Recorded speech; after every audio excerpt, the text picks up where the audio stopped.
American only big red stick. This is the Ninja Superstar Blade, and very bit of a lazy name because Superstar Blade, because the first blade was called the Star Blade, this one's called the Superstar Blade. Sticking the word super on everything apparently makes things a lot better. This version is a bit different to the Japanese version, but we'll get to that in a minute. The first thing we need to address is the power star it comes with. The power star it comes with is the Superstar mode star for the Gold Ranger. Now, the important thing about this star is that it only came out in America, and there's no kanji on it. This is not from Japan, this design, but also it makes the same noise as the regular Gold Ninja Power Star in the Morpher.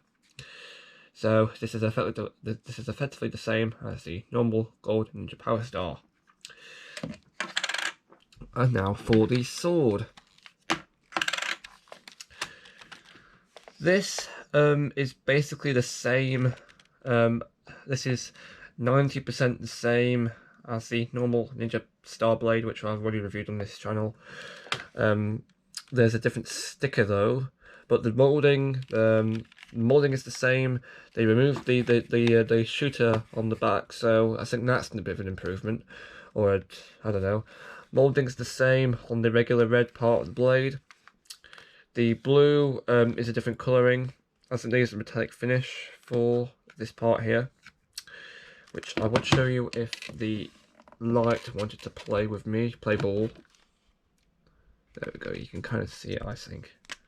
Yeah, you can kind of see the ear texturing, it looks a bit sparkly. But the thing that they did change physically is the little fiery blade, which the only bit that extends is the bit at the end.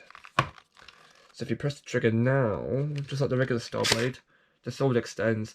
The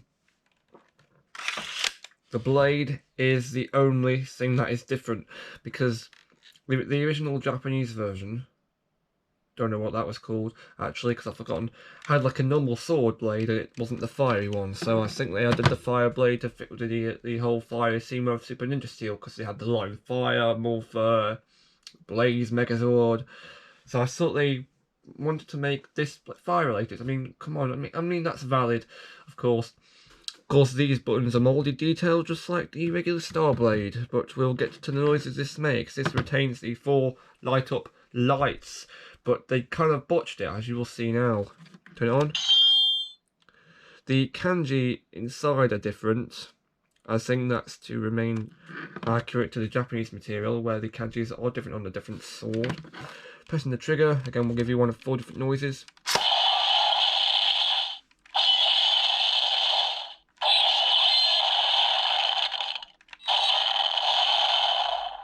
One of my biggest gripes with this particular sword is that the lights do not seem bright enough. They do not light up the entire kanji. Anyway, that aside, if we put on the Power Star, which like all the other Ninja Steel roleplay weapons, will just hit this one tiny button here, so it doesn't matter which star you put on.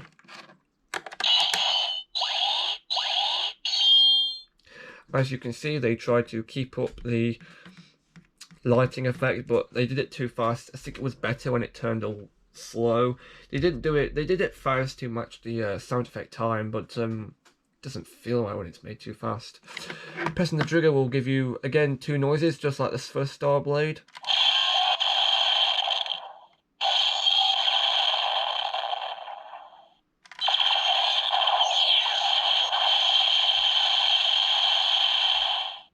So they can make the lights go quicker, they just didn't choose to. Normal deactivation noise too. So thoughts on this particular weapon?